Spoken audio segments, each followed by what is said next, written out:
पंडित जी, इस हफ्ते में एक व्यक्ति ने जो अपनी विशेष रूप से पूरे देश को अपने ओर खींचा, वो शख्स है नरेंद्र मोदी। जी हाँ। देखिए, 9 राज्यों के मुख्यमंत्री आए उनके शपथ ग्रहण समारोह में। कई सारे देशों के जो चांसलर है वो आए।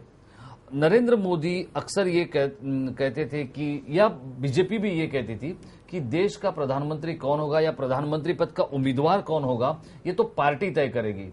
लेकिन उस दिन मोदी ने तय कर दिया कि कौन होगा अगला प्रधानमंत्री का सबसे प्रबल दावेदार। क्या समझते हैं आप?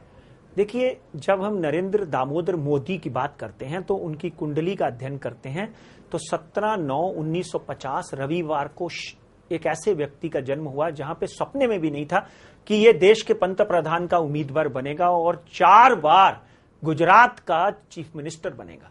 जी मित्रों, यहां पर एक बात समझ लेनी, उन्हीं की भाषा में वो हमेशा बोलते हैं, मित्रों एक बात समझ लेनी बहुत जरूरी है कि उनकी कुंडली का जब हम अध्ययन करते हैं तो डेफिनेटली मोटा मोटा एक बात समझ में आती है कि अगर चौथा घटक बना तो नरेंद्र मोदी अगले प्रधानमंत्री के रूप में होंगे, जो बहुत ज्यादा नहीं चलेंगे मगर बनने के योग बनेंगे। जी, माननीय श्रीमती सोनिया गांधी की जब हम कुंडली का अध्ययन करते हैं राजेश जी, या उनकी पुत्री प्रियंका गांधी की कुंडली का जब हम अध्ययन करते हैं तो नरेंद्र मोदी हो या फिर कोई जेटली हो या कोई सुषमा स्वराज हो, भारतीय राजनीति में भारतीय जनता पार्टी की कुंडली का अध्ययन किया है हमने।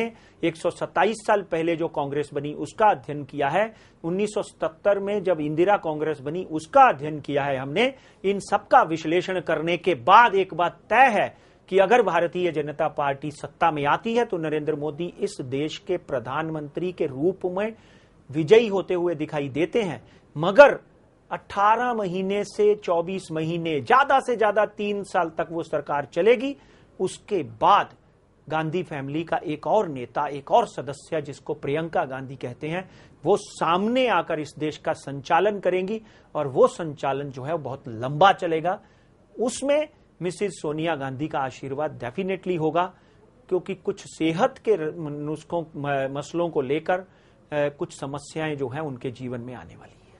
जी।